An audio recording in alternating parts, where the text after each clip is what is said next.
আসসালামু আলাইকুম, কেমন আছেন সবাই? একটা নতুন ভিডিও নিয়ে আসলাম। শীতকাল তো চলে আসছে আর শীত শেষ হয়ে যাচ্ছে। মটরশুঁটি শীতের সময় পাওয়া যায়। মটরশুঁটি দিয়ে যে কোনো রান্নায় কিন্তু অনেক মজা লাগে। আজকে আমি মটরশুঁটি দিয়ে রান্না করব মাছ। এই জন্য আমি মাছগুলোকে লবণ হলুদ দিয়ে মেখে রেখেছিলাম। এবার চুলে একটা কড়াই বসিয়ে আমি মাছগুলো দিয়ে দিয়েছি। মাছগুলো আমি হালকা ভেজে নেব। এক পাশ হয়ে গিয়েছে, উল্টায় দিয়েছি। এরপর মাছগুলো আমার ভাজা শেষ, হালকা ভেজে নিয়েছি। এরপর একই করে আমি দিয়ে দিলাম কালো জিরে, 1 চিমটি কালো জিরে দিয়ে দিয়েছি। এরপর দিয়ে দেব পেঁয়াজ কুচি, দিয়ে আমি ভালো করে পেঁয়াজটা হালকা ভেজে নেব বাদামি কালার করে। যে পেঁয়াজটা বাদামি কালার হয়ে আসলে আমি এখানে মশলা ব্যবহার করব। পেঁয়াজটা হয়ে গেছে, এবার দিয়ে দিলাম সামান্য লবণ।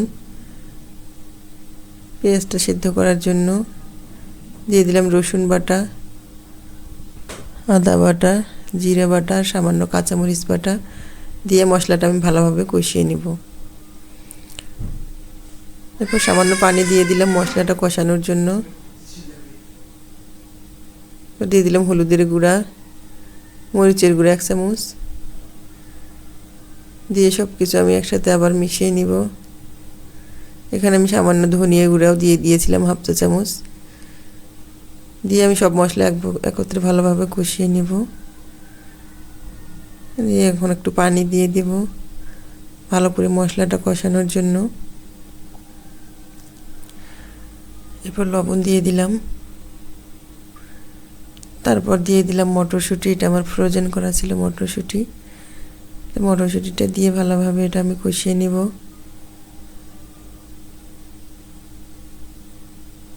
তারপর একটা টমেটো দিয়ে দিলাম 4 ফালি করে, দিয়ে ভালোভাবে এটা কষিয়ে নিলাম।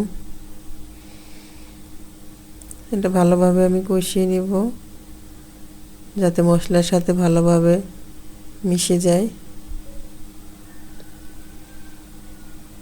তো আমার কষানো শেষ। এখন আমি এখানে পানি দিয়ে দিব।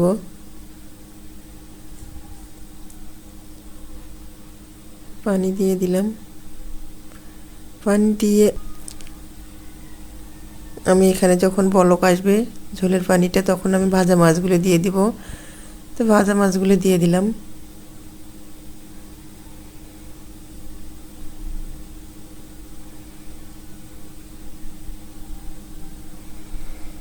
মাছগুলো দিয়ে আমি ঢাকনা দিয়ে ঢেকে রাখবো 5 মিনিট। মাছগুলো যেহেতু আমার আগে থেকেই ভাজা, রান্না করতে বেশি সময় লাগবে না। ঢাকনা খুলে আবার একটু নেড়ে চেড়ে নিচ্ছি। এই পর্যায়ে আমি লবণটা সব কিছু চেক করে নিয়েছি।